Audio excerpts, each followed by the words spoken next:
I've told this story before, but my partner, Asha, when I first moved in with her, this was back in 2015, we moved in and something really bothered her. Something really bothered her because I noticed, this is after a few months, I noticed that she wasn't looking at me.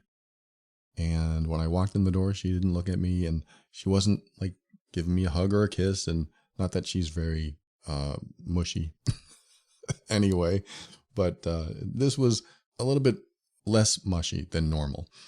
And so after a few days, I'm trying to process this. This is a fairly new relationship for both of us. And I'm trying to process what's going on. Where the hell is she? What is going on inside her? She's not looking at me. She's not giving me a kiss. She's not noticing me in the room. And so I finally asked her, what's going on? And her answer was, nothing. That's like, that's the hardest thing to work with. Nothing. But I knew something was going on. I had done a lot of healing and growth, and I've worked on my boundaries, and I've worked on expressing myself. I've worked on being vulnerable. And so when she said nothing, I was reminded of myself in the past, where nothing meant I really have something to say, but I don't want to say it. I want to say something to you, but I don't want to say it because I don't want to deal with the consequences of what might happen if I do say it. So I'm not going to say anything. My personal approach to that in the past was when I was afraid to say something, it was because I was afraid of conflict. And I was also afraid of abandonment and rejection. And so I felt it was better for me not to say anything at all. And then kind of hide in myself. Pull away. Withdraw. And the person I was with had no clue where I was. You know, it's funny. Over the years, my time with Asha has been all about me experiencing what I've done to others. And that's not to say that she is doing those things. And it's also not to say that she's dysfunctional or a problem or anything like that.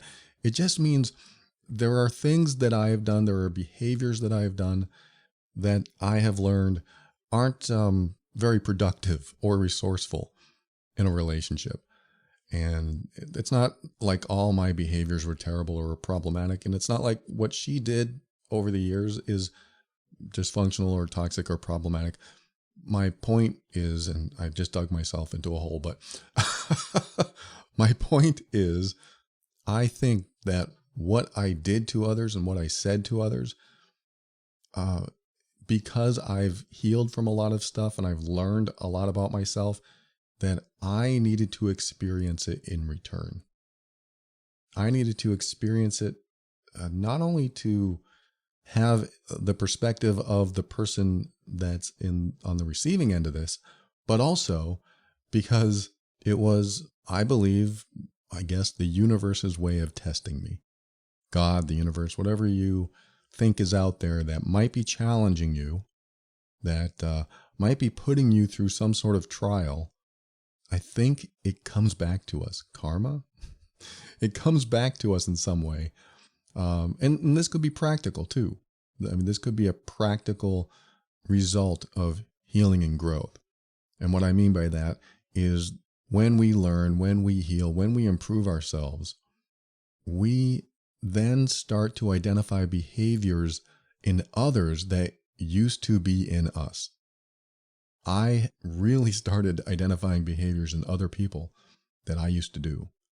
Because when you heal from it, it's suddenly noticeable.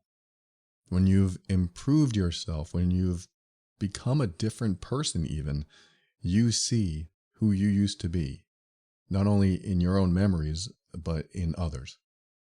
And so I see behaviors in others that I now notice very easily because that's who I was and that's what I did. And so I think what happens is we are presented with these same behaviors, not because And I'm talking practically now, not because it's some spiritual thing, but because they're visible now. They were invisible before because we were in it. We were doing it. We were saying those things. We were doing those things. We were giving people that look, that look. And when those triggers are healed, when we've healed some of our emotional wounds, some of our old traumas, and we've moved forward from there, we suddenly see that stuff in others. And sometimes it could be something benign. It could be something small, but we say to ourselves, oh, I remember when I used to do that. I remember when I was that way. Or it could be worse. It could be hurtful, abusive. It could be something that really insulted someone or made someone feel really bad. And then we can look at that and say, I know why that person feels bad because that person is doing what I used to do. And so we're presented with these things, whether practically because now they're visible and we didn't see them before, or spiritually because now we have to live through what we've made others live through. And there's some spiritual learning there, or cosmically, where what goes around comes around. Whatever your beliefs are, it's probably the same result. However it ends up, it's probably the same result. You're still going to go through it. Whatever you've learned, you're going to go through. Just like when I learned about personal boundaries and I learned to start enforcing my personal boundaries, the very people that I really needed to enforce boundaries around appeared. They appeared in my life, or reappeared in my life, and suddenly I'm being tested. That's how I see it. These tests are coming not to throw me off, not to put me back where I was, not to ruin my life, but to strengthen what I've learned and apply what I've learned so that I can ingrain it, so that it becomes intrinsic. It becomes a part of me, a part of my DNA, my programming, so that when it happens again, which it will, when it happens again in the future, I'm prepared and it'll be my automatic response. That's what we want. We want that automatic response. And yes, I'm afraid to tell you this.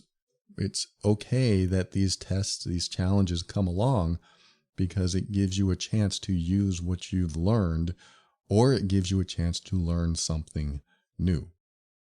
And if you ask for it, it will come. I'm afraid to say that too, because one day in 2008 or 9, I asked for it. And I had the biggest anxiety/panic attack of my life. I asked for it. And it came. And it was extremely painful and scary, and one of the most liberating, most life-changing events in the entirety of my existence. That was the day I broke down in Arizona in the desert, and I was 1,000 miles from home, and I asked for it. I remember having a conversation with a guy that I was in class with in Sedona. I noticed how happy he was, and he seemed very fulfilled. It was like that was his energy. And so I said, wow, how do you do that? What is it? What is your secret? And I think we talked about God. We talked about spirituality. And I remember thinking, wow, I want to feel like you feel. I want to be like you. How do I do that? How do I have these beliefs that you have that make you feel so happy and fulfilled and walking around in this energy? And he said something I'll never forget. He said, you have to have a mystical experience.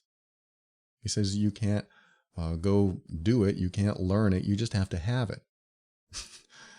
And I said, well, that kind of leaves me high and dry here because what does that mean? I just have to wait for it to happen? And he couldn't answer that. But I really wanted what he had. And so that night, I asked for it. I'm laughing now because it was just so powerful and so impactful in my life. And I had no idea it was coming I think the very next day. But I went to I think it was a rental room that I was using And I asked, I don't know, the universe, God, I said, I want a mystical experience. I want that. That's what I want. I want what he has. I want a mystical experience. I was dead serious. And so as I was driving out of Sedona, my car was acting up. And I thought, oh crap, my car's acting up. I don't have any money. I don't have any extra money, at least. I spent all my money coming to Arizona. It was a class I was taking. And I had just enough to get home, with my gas card. I didn't even have any cash. And so here's my car acting up. And I thought, okay, maybe it's just overheating. It's hot up here. I'll pull into a gas station, clunk, clunk, clunk, clunk, and pulled up to the pump. I filled the tank and let it sit for a while. And then I started it back up and everything seemed great. And then a few miles down the road, clunk, clunk, and I knew this was a terrible thing. This was happening. I needed to pull over and I found a service station. And I'm not going to go through the whole story again because I did talk about it a few times on the show before, but it really comes down to I pulled into this service station. I asked him, hey, can you look at my car? He said, absolutely. I can do it on Tuesday and it'll cost about $600. Tuesday, that's like 3 days away. All these thoughts went in my head. What am I going to do? Sleep in my car? I don't even have enough water or food to do that. I can't afford a hotel. I'm stuck. I'm stuck here in Arizona. What am I going to do? And so I'm going to get to the conclusion of this story because what ended up happening was this tow truck driver comes and I asked him, hey, can you just take a quick look at my car? I figured this guy's got to have mechanical experience or something. Just come and take a quick look at it. So we walk over to my car and I'm thinking, this is it. God, the universe, somebody is sending me a guardian angel. Somebody is sending me the solution. This is it. This must be my mystical experience.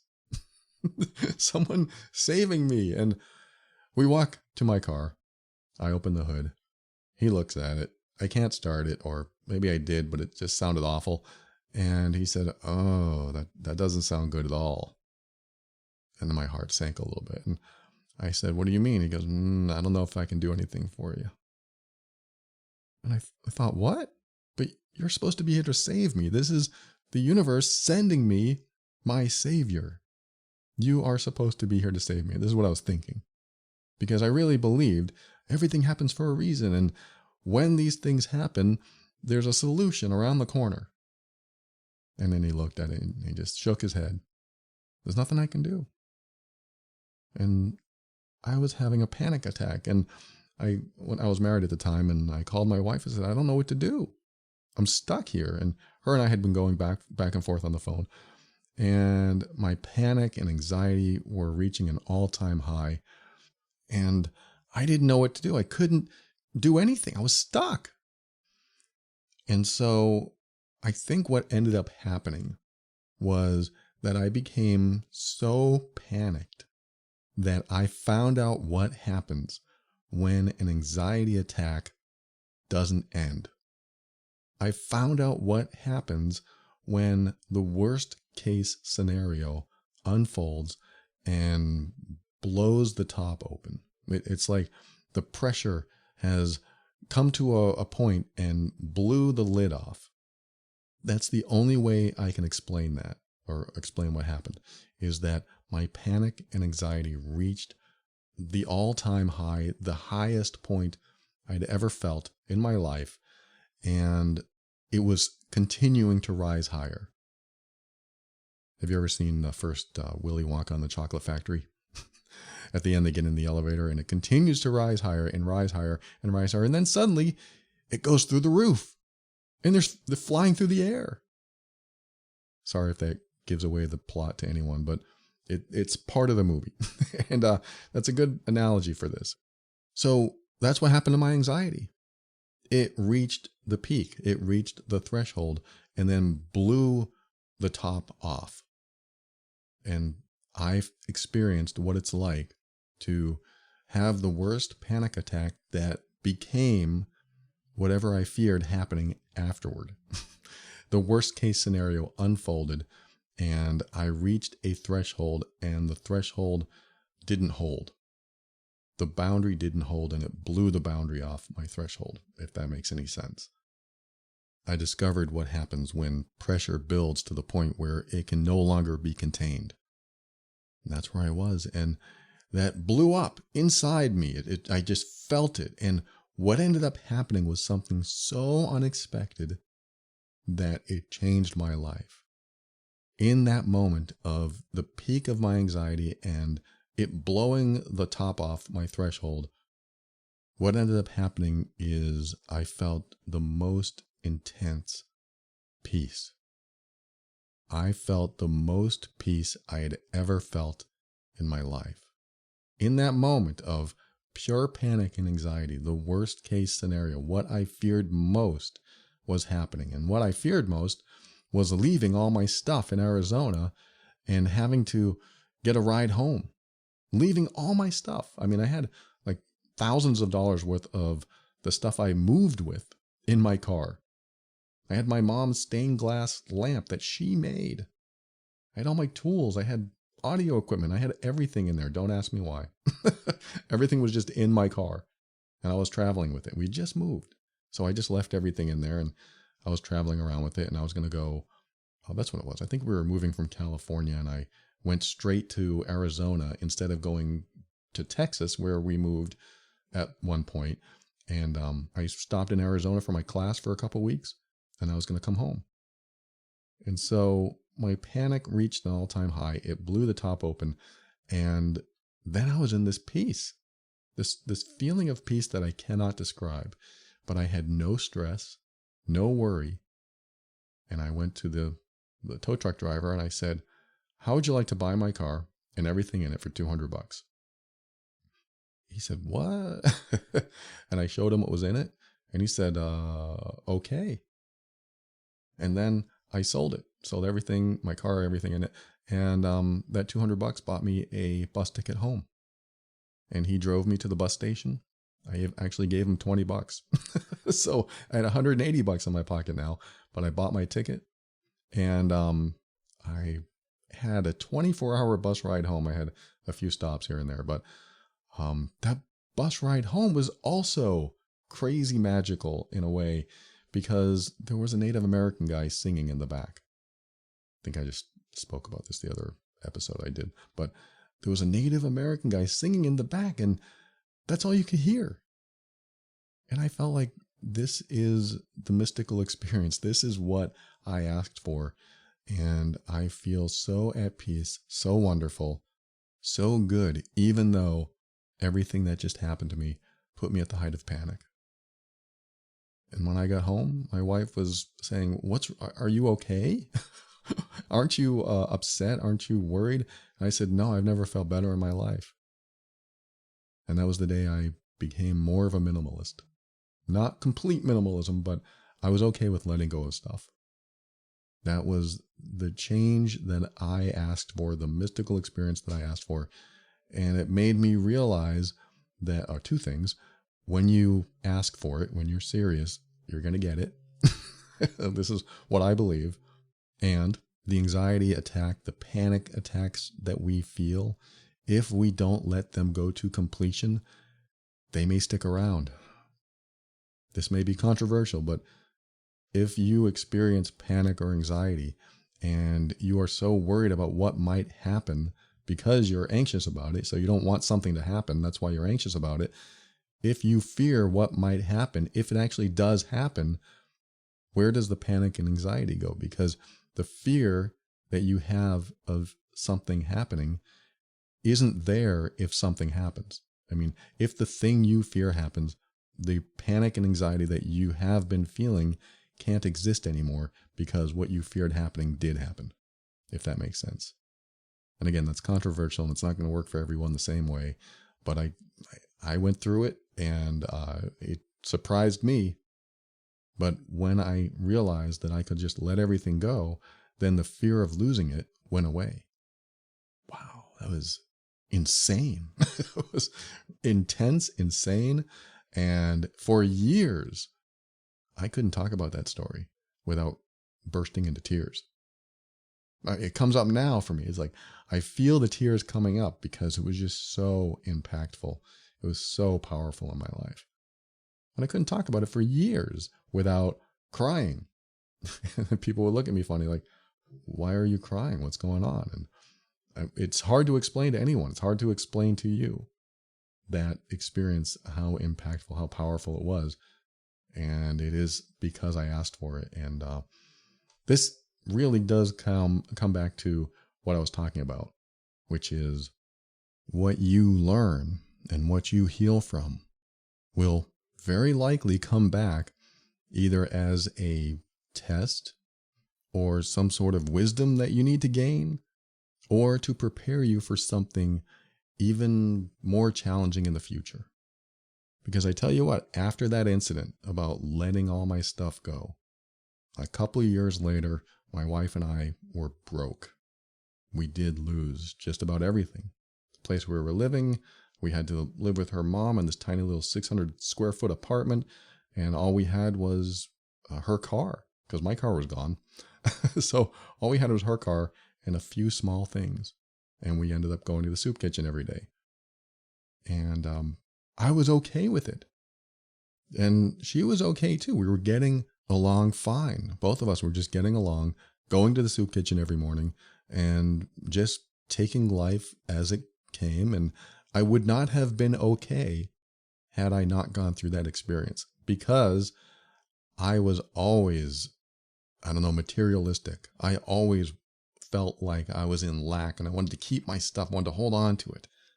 And so having to let go that day, I was able to let go of so much more. I ended up declaring bankruptcy. I lost so much. I lost a condo that I was renting out, everything. And I was okay with it. And I had to go through that experience. I believe, that's what I believe. I had to go through that experience because I do believe that these tests, these challenges come for us. That sounds ominous, but they come into our lives because of something that we either have already learned or need to learn or need to apply, so that when it happens again in the future, we're prepared.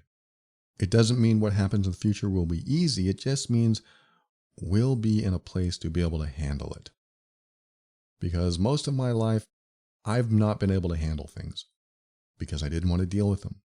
Because I was the type of person that says, I'm okay, nothing's wrong, everything's fine. And I'll not look at the person. I'll not want to deal with it. I don't want conflict. Just like Asha. She didn't want conflict that day. Nothing's wrong. Yet I knew something was wrong. I was looking into her eyes and her eyes were looking somewhere else. And I knew something was wrong. And I had gone through enforcing boundaries and communicating with people in a way that brings out honesty. And I said the magic words, I know something's wrong. I know it. And then I just told her, you've not been looking at me. You've not been giving me a kiss. It's been a few days. And when I ask you if something's wrong and you say nothing's wrong, it doesn't feel like nothing. So I know something is wrong. And I told her, whatever it is, go ahead and tell me so we can talk through it. We can talk it out. And she finally said, well, I don't want to. I said, why? And she said, because of how you'll respond. You might be upset. And I told her, make me upset. Make me angry, whatever it takes, because I can't be with someone who doesn't want to connect with me, who doesn't want to talk to me. I've known something has been wrong for a few days, but I've given you some time, and now you can't tell me nothing's wrong. So here we are. You can't tell me something's wrong when I feel it. And so I said, go ahead and just speak it out. And if we get into an argument, so be it. At least it's not this. What's going on? And she said, are you sure? And I said, yes. And she finally said, well, remember when you said that you were going to help me? I think it was a financial thing. Help me financially. And I'm struggling now because I can barely afford this and I can barely afford that. And you've been living here and And I said, whoa, this is about money? I didn't know you were struggling. I did not know she was struggling. And I said, of course. I mean, of course I'll help you. I didn't know that this was a challenge for you. And I think she said something like, well, I thought you'd figure that out. I said, I mean, I can look back now and think, well, I'm a guy. So I didn't. I need to be told. And this is what her friend told her. She said, guys need to be told. They need to be told what is on your mind. They need to be told what's wrong because some of them are kind of dense. So I took that as me being dense and not figuring it out. I thought everything was okay. But she said, no, I need help. I said, then I can help. I didn't know. Back then, I didn't realize that her signs for struggle, I didn't understand her signs for struggle. I didn't know what they were. I was just expecting someone to say, hey, I'm struggling here. Can you help? That was where I was. And she didn't say that. So I just thought, okay, everything must be fine. Yes, I was, I guess, dense. I'll say it. I was dense back then. Now I understand better, but I had to go through that learning experience. But she finally said that. And I said, oh, this is what it's about. I thought we had agreed that this is going to go this way. And we had a conversation about it. And she said, no, I'm really struggling. I said, oh, I'm so sorry. I didn't know. I'll fix that. I'll do whatever I can. And then we got along. And she started looking at me again. And she started kissing me. We connected again. And this was great. This is what I wanted. I wanted to connect again. And of course, I followed through. I didn't just say, oh, I'll help you. I'll take care of it. And then not worry about it anymore. I followed through. It was a real issue. It was a tangible issue. She put it on the table. We could talk about it and we can work it out because we're a couple. We're in this relationship together and we should put things on the table to work out. If something is on her mind, I want to know. If something is on my mind, she wants to know. Doesn't mean we share every single little thing that comes to mind, but we don't leave things in the dark. If something is bothering one of us, we'll bring it up. And after we talk about it, there's some sort of next step or resolution or closure. And if there isn't closure, then we do our best to reach some sort of closure or agreement or disagreement. But we find a way through it. And the reason I'm bringing this up is because some people will say, nothing's wrong. Some people won't want to talk about things. Some people won't want to be vulnerable. They don't want to express something because of the fear of the consequences of doing so. Just like I had a fear of the consequences. I had a fear of somebody leaving me or getting upset if I said what was really on my mind. If I said something like, when you do that, it upsets me. If I said that, then they might leave me. And I had such a fear of abandonment that I wouldn't say anything. So I would do other tiny little destructive things that caused a big problem in the relationship. I would give my partner the silent treatment. I would give people false information. I wouldn't tell them what was really going on inside of me. I just allowed my festering to continue inside whatever is going on inside of me. I just allowed that to stay. I didn't want to let it out. If I had let it out and put it on the table, we could talk about it. But I didn't want that. I had too much fear. And so she had some fear. This was what I was facing. Her fear was like my fear in my past. And I told myself when I get into the next relationship, I'm not hiding anything. I'm not going to hide these stupid little things that are inside of me that trigger me or worry me. I'm just going to face my fear. I'm going to walk into the fire and say, this is what's happening. I don't care if I get burned. This is what's happening. Well, what if she leaves you? Then that's how it is. If she leaves me, then our relationship wasn't strong at all. If I can't bring up this hard stuff, these hard truths, then why are we together? Because we're supposed to be working on this thing together. And if I bring up a hard truth and she can't handle it, then what's the rest of the relationship look like? It's not very strong if that's the case. If someone is going to just get up and leave after you bring up a hard truth, then there's a problem happening already. There's already something wrong or something that needs work that hasn't been happening. And sometimes we just have to start the process of working on what's not happening. What's not happening? We're not connecting. How can we connect? Well, we have to be honest with each other. But if we're honest with each other, it could tick each other off. So what? What are you going to do? Just be in silence all the time? You're going to walk around in fear and walking on eggshells? Or are you going to bring it up and talk about what's on your mind? But if I talk about what's on my mind, they may get angry. Yeah, but if you don't, then you stay in this state of mind, this state of emotion, this suppressed state of being. And you can't fully be yourself. You can't fully feel authentic. You can't feel like your genuine self. And so you portray yourself in the best way possible without actually being your most authentic self. And that may not be enough. I mean, it could be, but it may not be. For me, it was never enough to be enough. It would be like there's a lot of things going on inside of me, and I don't want to speak about those things because I don't want that person to be angry or leave me. So I'll do my best, and I'll suppress the rest. And then I'll show up as the best version of myself I can be, which certainly wasn't the best. It was just the best I could do at the time. But then over the years, I learned that the best version of me is the one that doesn't hold back.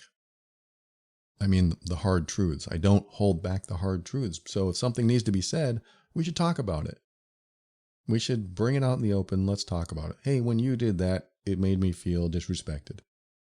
Hey, when you said that to me, it made me feel like you didn't care about me. Let's talk about that. And when you find someone that is willing to do that same thing, I mean, if you're looking for a relationship or even a friendship or in your family, if both of you can speak that way and speak honestly, then you'll expect that every time. And you'll also realize that they are a genuine person. So when they say something like, hey, I really think you're great, you believe them because they're not one to lie. They're not one to exaggerate. They're just a straight shooter. Not everyone's like that. It's hard to find that, but it's worth exploring with people in your life. It's worth exploring to expand a relationship that may feel suppressed, like it hasn't reached its full potential, like there's something under the surface that isn't talked about and it needs to be talked about.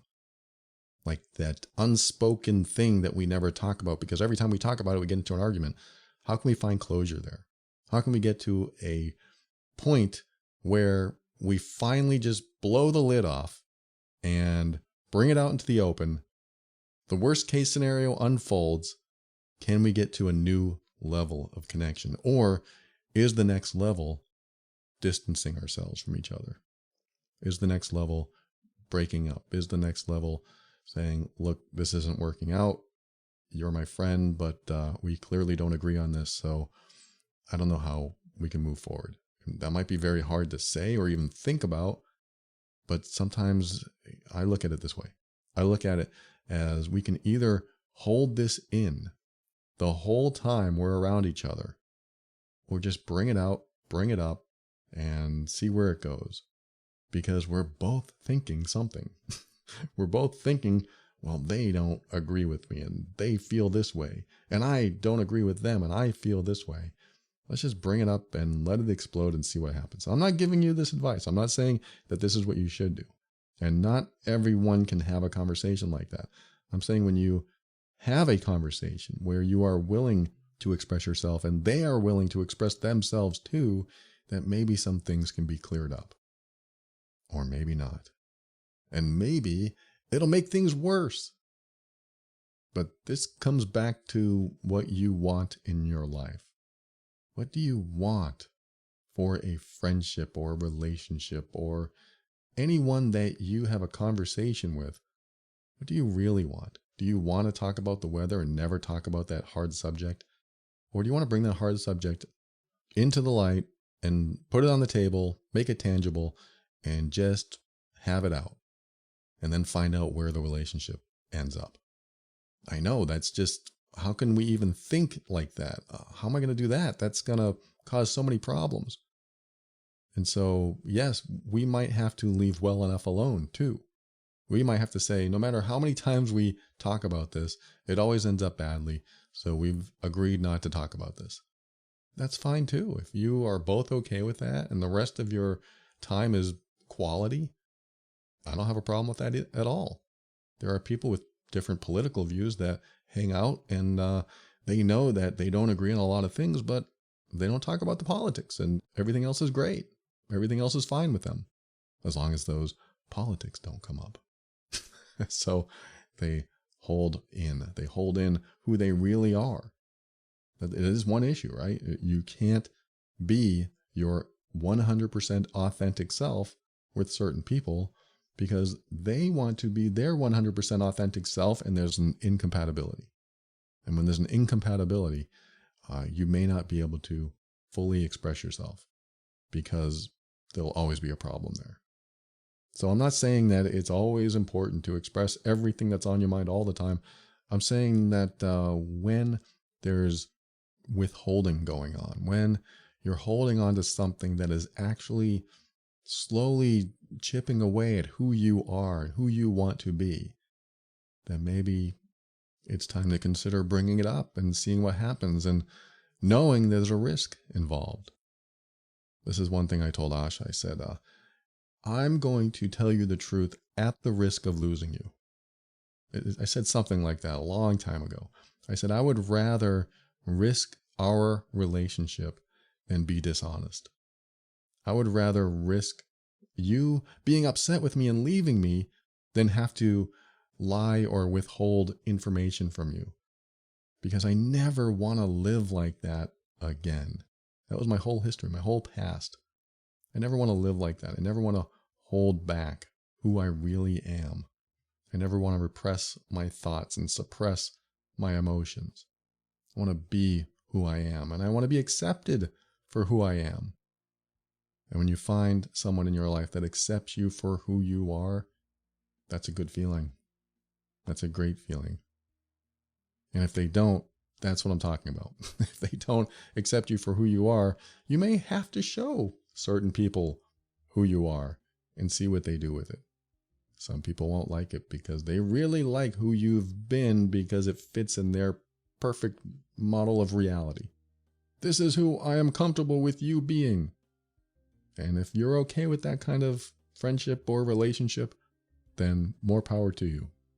But if not, this may be the universe's way of challenging you to reach a new level inside yourself to prepare you for what's next. And what's next could be one of the greatest things, one of the greatest feelings that you could ever have. You just might have to decide if you're ready for that. And that can be scary. I've been there. I know what it's like. I can't imagine what's next. I'm so glad that you listened today. Thank you for tuning into another episode of The Overwhelmed Brain. I want to thank our patrons who support the show financially. I am so grateful for you. They found value in the show and decided to give back, and I'm very appreciative. Thank you, patrons. And if you find value in the show and you want to give back too, head over to moretob.com for information on how to do that over there. And for a show on how to navigate the difficult relationship, head over to my other podcast called Love and Abuse over at loveandabuse.com. Been doing that since 2019. It's a very informative podcast. I think you'll appreciate it if you are having any relationship difficulties. And if you discover that you're the difficult one in the relationship, join the program that is helping a lot of people heal over at healedbeing.com. And with that, always keep your mind open because that's how you make the best decisions. Be firm in those decisions so that you can create the life you want. Always take steps to grow and evolve. You are powerful beyond measure. And above all, and this is something I absolutely know to be true about you, you are amazing.